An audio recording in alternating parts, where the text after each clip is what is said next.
नमस्कार, मी सोकुल सोनाली कुलकर्णी. वाइब्स मीडियाच्या पॉवर प्लेयर्समध्ये आज आपण भेटणार आहोत डॉक्टर पार्थ देवगावकर यांना. डॉक्टर पार्थ हे MD मेडिसिन आहेत. किडनी केअर आणि ट्रान्सप्लांट मेडिसिन यात त्यांचं स्पेशलायझेशन आहे. मुंबईच्या सायन हॉस्पिटल आणि हिंदुजा हॉस्पिटलमध्ये त्यांनी ट्रेनिंग घेतलेलं आहे आणि आजपर्यंत शेकडो हजारो पेशंट्सना हँडल केलेलं आहे. चला भेटूया डॉक्टर पार्थ देवगावकर यांना.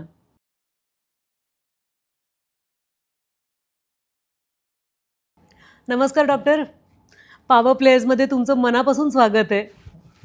एका अतिशय मजेदार प्रश्नापासून सुरुवात करणार आहे. आम्ही नॉन डॉक्टर आहोत. आम्ही सगळेजण नेफ्रॉलॉजी हा शब्द ऐकला की नाकाशी रिलेटेड काहीतरी असेल असं मानणारे लोक आहोत. पण तुम्हाला जेव्हा तुम्ही मेडिसिन क्षेत्र निवडलं तेव्हा नेफ्रॉलॉजी किंवा किडनी या विषयामध्ये स्पेशलायझेशन करावं असं कसं काय वाटलं? तर मॅडम ॲक्च्युली मी थोडं बॅकग्राऊंड देतो. माझे वडील फिजिशियन आहेत. ते जवळजवळ 40 वर्षापासून आता नाशिकमध्ये प्रॅक्टिस करत आहे. बरं. त्याच्यामुळे लहानपणापासून मी थोडं मेडिकल क्षेत्र जवळून बघितलं आहे. बरोबर. हरकत नाही.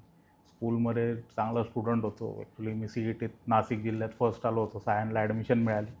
शाब्बासकी द्यावीशी वाटतेय.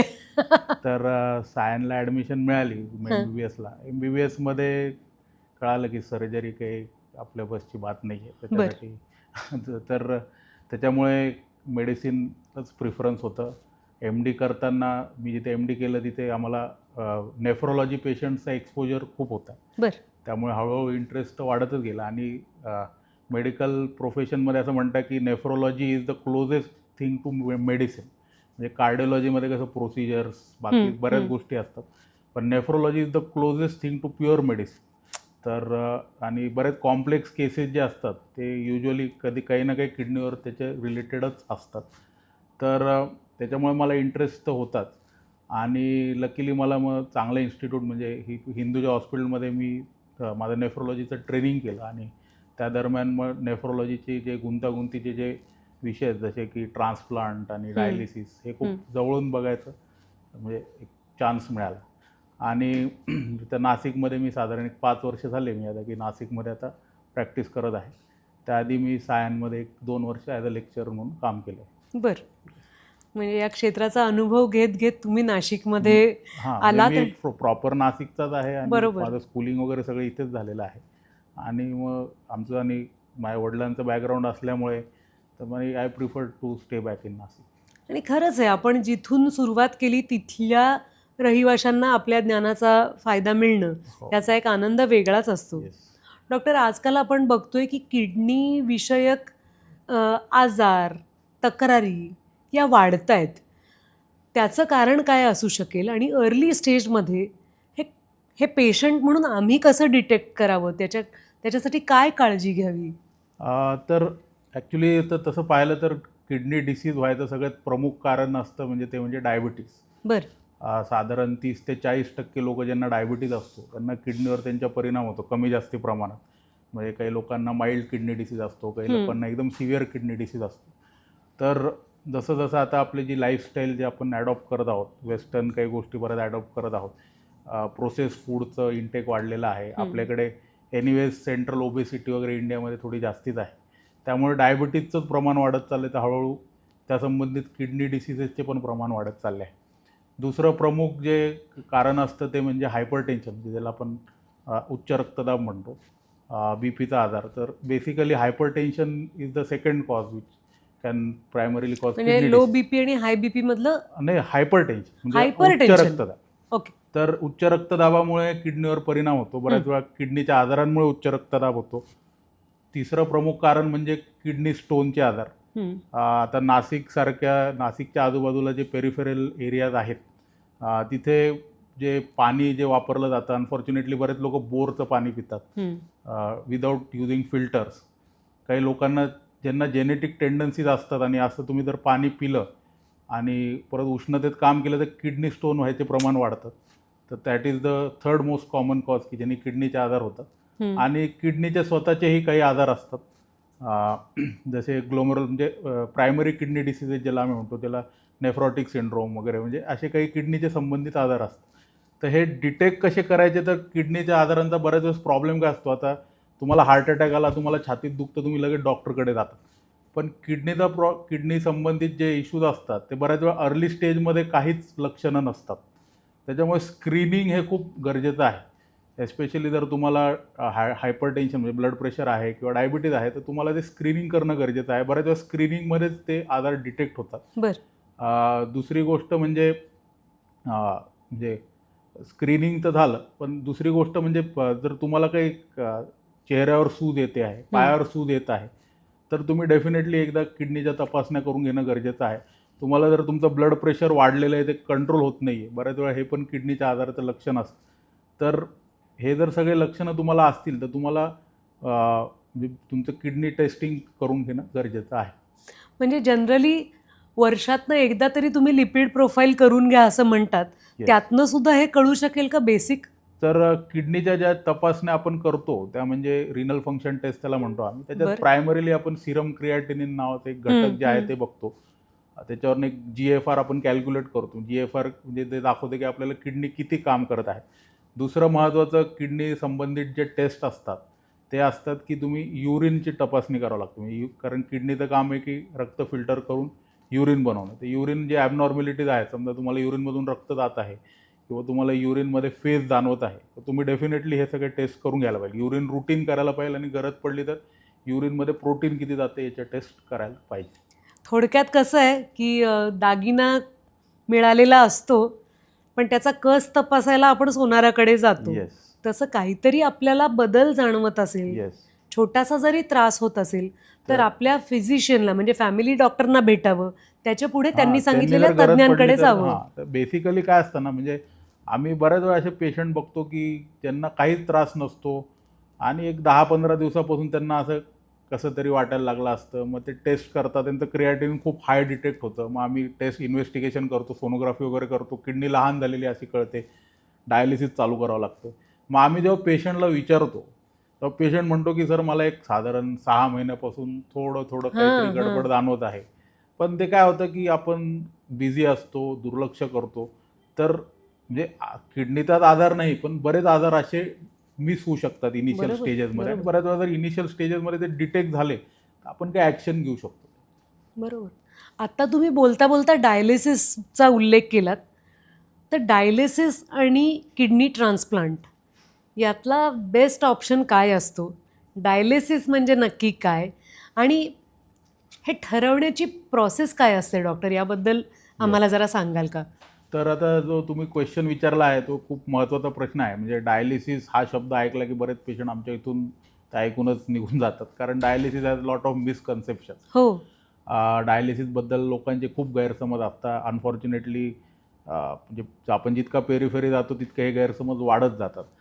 तर बेसिकली डायलिसिस ही बऱ्याच वेळा लाईफ सेव्हिंग ट्रीटमेंट असते. म्हणजे डायलिसिस म्हणजे काय, तर आपण रक्ताचं शुद्धीकरण हे मशिनीवर करतो. बेसिकली फिल्ट्रेशन जे किडनी काम करते, जेव्हा किडनी फेल होते किंवा किडनी काम करत नाही तेव्हा त्याचं काम आपण मशिनीवर करून घेतो. त्याला आपण हिमोडायलिसिस असं म्हणतो. बरं. तर डायलिसिस कधी करता हा जो प्रश्न आहे तो that decision is always taken by a nephrologist. Ideally it should be taken by nephrologist. म्हणजे तुमच्या किडनी जर काम करत नसतील आणि तुम्हाला जर किडनीच्या संबंधित काही सिम्पटम्स असतील, सिम्पटम्स म्हणजे जसे तुम्हाला दम लागतो आहे, तुम्हाला जेवण जात नाही, उलटी मळमळ होते आणि तुम्हाला किडनीचा आजार आहे, तुमचं क्रिएटिनिन खूप वाढलेलं आहे, तर बऱ्याच वेळा आपण असं डायलिसिस चालू करतो.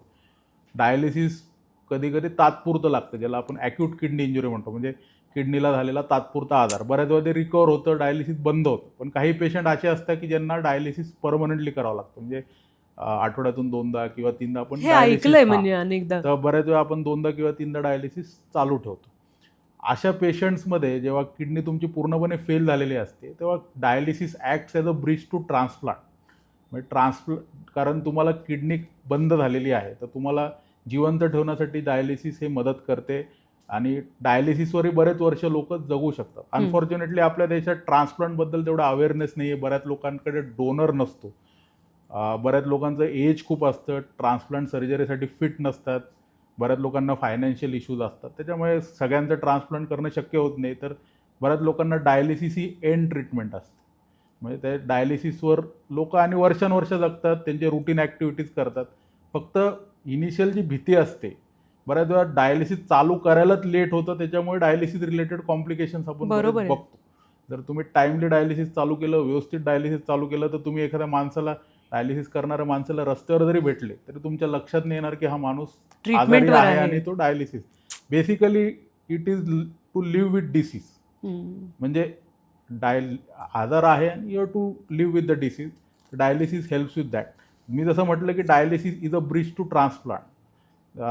मेन जी रिनल रिप्लेसमेंट थेरपी आहे, म्हणजे किडनी काम करत नाही त्याची मेन ट्रीटमेंट ही नेहमी किडनी ट्रान्सप्लांट असते. जिथे जिथे शक्य आपण किडनी ट्रान्सप्लांट हे केलं पाहिजे. बरं. तर किडनी ट्रान्सप्लांट हे 2 प्रकारचे असतात. एक तर लाईव्ह रिलेटेड किडनी ट्रान्सप्लांट ज्याला आपण म्हणतो, म्हणजे एखादा जिवंत व्यक्ती, म्हणजे तुमचे कोणी नातेवाईक असेल ते तुम्हाला किडनी देतात. आणि दुसरं इज कॅडेव्हरिक ट्रान्सप्लांट, म्हणजे जे ब्रेन डेड व्यक्ती असतात त्यांच्या फॅमिलीजला बऱ्याच वेळेस काही लोक स्वइच्छेने किडनी, म्हणजे त्यांनी देऊ विलमध्ये करतात. लिहून ठेवलेलं असतं की आम्हाला असं काही झालं तर आम्हाला किडनीज वगैरे डोनेट करायचं. तर जे ब्रेन डेड पेशंट्स असतात, हॉस्पिटलमध्ये असतात आणि काही फॅमिली रेडी असेल तर वी टेक दोज किडनीज. आता बऱ्याच वेळा आपण मेसेज वाचतो की किडनीज अवेलेबल आहे, तर please don't believe this messages. म्हणजे बेसिकली कॅडेव्हरिक ट्रान्सप्लांट हे गव्हर्नमेंट रेग्युलेटेड असतं. बरं. गव्हर्नमेंट एजन्सीज थ्रू किडनीज ॲलोकेट केले जातात. एक नंबर असतं, ब्लड ग्रुप वाईज लिस्ट असतात, त्याच्याप्रमाणे किडनीज दिले जातात. दुसरा मुद्दा राहिला की लाईव्ह किडनी ट्रान्सप्लांट. म्हणजे आता याच्यात नियम असा आहे की there should be no financial transaction. म्हणजे कोणी जर तुम्हाला किडनी देत आहे तर तुम्ही पैसे देऊन किडनी घेताय, कारण हे ऐकलं होतं स्कॅम दॅट मध्ये. Is not allowed, that is not legally allowed. त्याच्यामुळे हे जे मेसेजेस आता की तुम्ही आयफोन घ्यायला किडनी विका, हे हो हो दिस हो हो. Spread this misconception and they should not be, म्हणजे एनकरेज. हे मेसेजेस असे एनकरेज ॲक्च्युली नाही करायला पाहिजे. तर किडनी ट्रान्सप्लांट जेव्हा आपण डिसाईड करतो करायचं, तर आयडियली इट शुड, म्हणजे it can be done India legally only through, म्हणजे तुमच्या रिलेटेड पेशंट्सच तुम्हाला किडनी देऊ, म्हणजे रिलेटिव्हजच किडनी देऊ शकतात. म्हणजे parents, your siblings, your grand parents, अच्छा. तुमचे कझिन्स, म्हणजे यांच्याकडूनच तुम्ही किडनी घेऊ शकतात तर तुम्हाला किडनी ट्रान्सप्लांट करायचं आहे. आणि आम्ही जेव्हा किडनी ट्रान्सप्लांट करतो तर आपण एखाद्या हेल्दी माणसाची किडनी आपण काढत आहोत, ऑब्व्हियसली आम्ही सगळी टेस्टिंग करूनच ते किडनी घ्यायचा निर्णय घेतो की बाबा हा माणसाला पेशंट, 2 हां, किडनीज 2 असतात. किडनीज असतात, त्यापैकी एक किडनीवर माणूस जगू शकतो. बरं. तर त्याच्यामुळे एक किडनी जर तुम्ही दिली आणि तुम्ही काळजी घेतली तर युजली काही प्रॉब्लेम्स येत नाही. पण टेस्टिंग खूप म्हणजे खूप ॲग्रेसिव्हली आपण सगळ्या गोष्टी टेस्ट करतो आणि काही आम्हाला प्रॉब्लेम आढळला नाही तर आज आपण तो किडनी घ्यायचा निर्णय घेतो. आता तुम्ही जो विषय काढला की माणूस एक किडनीवर जगू शकतो का, तर लास्ट एक 15-20 डेज बॅक ओनली माझ्याकडे एक पेशंट आले होते, वॉज 81 इयर्स ओल्ड, आणि त्यांना ॲट द एज ऑफ 81 कळालं की he had only single kidney. तर ते सुद्धा, म्हणजे त्यांनी काहीतरी पोट दुखतं म्हणून सोनोग्राफी केली, त्याच्यात कळालं ओ. आणि आम्ही टेस्टिंग केलं ते एव्हरीथिंग वॉज नॉर्मल. म्हणजे सांगायचा मुद्दा की माणूस एका किडनीवर व्यवस्थित जगू शकतो, बट काही गोष्टींची ऑब्व्हियसली आपल्याला काळजी घ्यावी लागते. तुम्ही आत्ता बोलताना जेव्हा सांगितलं की किडनी कोण देऊ शकतं, त्याच्यात एक प्रश्न मला विचारायचा आहे की मरणोत्तर देहदान अनेक माणसं करतात, पण त्या किडनीचा फायदा होऊ शकतो का पेशंटला? हो, हो. ॲक्च्युली जे मरणोत्तर देहदान तुम्ही जे म्हणताय, बऱ्याच वेळा ते कॉर्नियाला वगैरे अप्लाय होतं. बरं. म्हणजे डोळ्याचं जे असतं. हो. किडनी ट्रान्सप्लांट जे आहे ते स्पेसिफिक कंडिशन्समध्ये आपण किडनी, हार्ट, लिव्हर हे काढू शकतो. ओके. म्हणजे बऱ्याच वेळा आता रिसेंटली आम्ही आमच्या इथे मेडिकल कॉलेजमध्ये नाशिकला एक 14 वर्षाचा मुलगा होता. He unfortunately had a road traffic accident.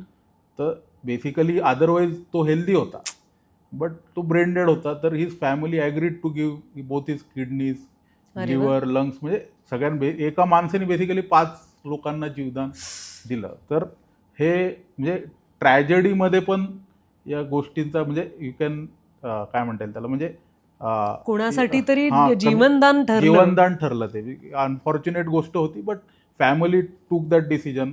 फॅमिलीचं बरोबर आहे. व्यवस्थित आम्ही, म्हणजे काउन्सिलिंग होतं ते ऑब्व्हियसली. तर अशा याच्यात पण तुम्ही लोकांचा फायदा करू शकता. आजच्या बदलत्या युगामध्ये डॉक्टर खूप जण सेल्फ मेडिकेशन करतात किंवा हाय प्रोटीन पाहिजे, या वेगवेगळ्या गोष्टीसाठी स्वतःच इंटरनेटवर वाचून किंवा हवेवर कुठून तरी माहिती मिळवून सुरू करतात इनटेक. तर तर त्याचा काही धोका आहे का? तुम्ही हे कितपत रेकमेंड करता? तर हा ॲक्च्युली नेफ्रोलॉजिस्टला विचारलेला जाणारा फेवरेट क्वेश्चन आहे बरं. की प्रोटीन किती खावं किंवा कुठल्या प्रकारचं Supplements. प्रोटीन खावं, प्रोटीन सप्लिमेंट खावं की नाही खावं. तर जे नॉर्मल रेकमेंडेशन आहे प्रोटीन इंटेक तुमचं 1 gram per kg per day पाहिजे. हं. सो ते 60 किलोचा माणूस असेल तर 60 gram of protein is recommended in a day. That is what WHO says. Proper जे रेकमेंडेशन आहे वर्ल्ड वाईड ॲप्लिकेबल आहे.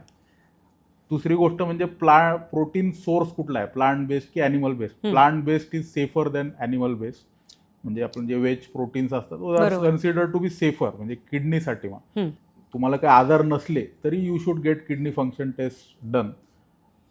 Thank you so much doctor.